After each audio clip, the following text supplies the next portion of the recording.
Hey, welcome to Sip and Up. Today I'm making these smoked salmon bites on homemade waffle cut potato rounds. If you want to impress your guests at your next cocktail party, stick around and I'll show you how to make them.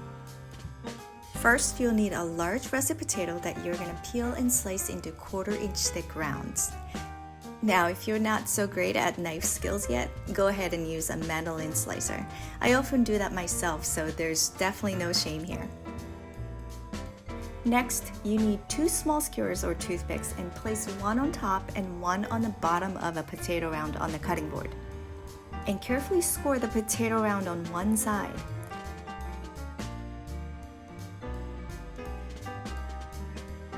The idea here is to score it only halfway down. Then flip the potato, turn it 45 degrees and score the other side the same way. I know that this may take a little practice, and believe me, I've made plenty of mistakes when I was making this video.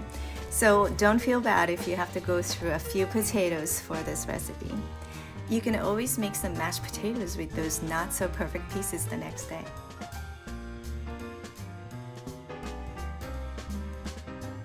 Now you want to soak these waffle potato rounds in cold water and let them hang in there for at least 30 minutes before patting them dry really well on the kitchen towel.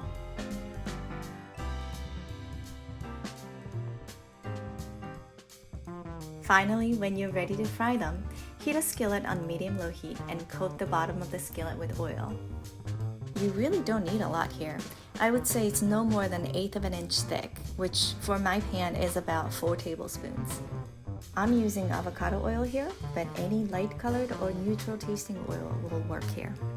When the oil is nice and hot, carefully drop these waffle potatoes into the skillet and let them cook until you start seeing the edges turn golden brown. This will take about 4 to 5 minutes. After you flip them, fry the other side for about 2 to 3 minutes until they're golden brown and crispy all around. Once they're flipped, you don't want to walk away from your stove, as they can turn from golden brown to burning brown in a matter of seconds.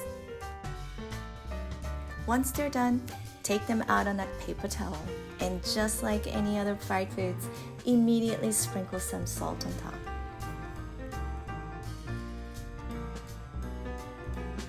While the potatoes are cooling, let's make the perfect sauce to go with it, which starts with some finely chopped chives and dill.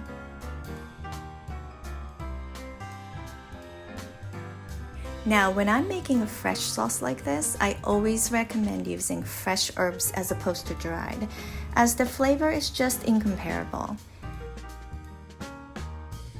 The only exception here is the garlic, which I sometimes prefer the powder form depending on how subtle or intense I want it to be in a certain recipe.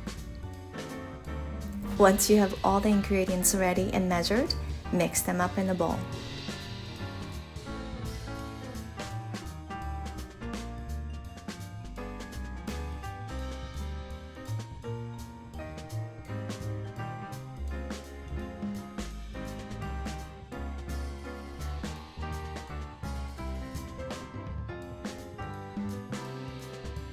Now comes my favorite part of the process, the assembly and garnish.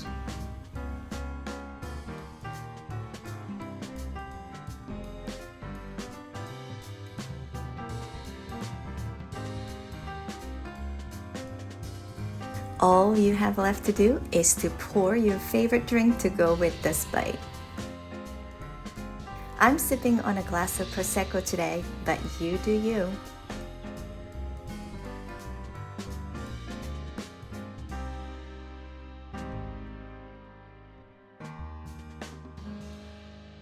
Thanks for watching. Cheers!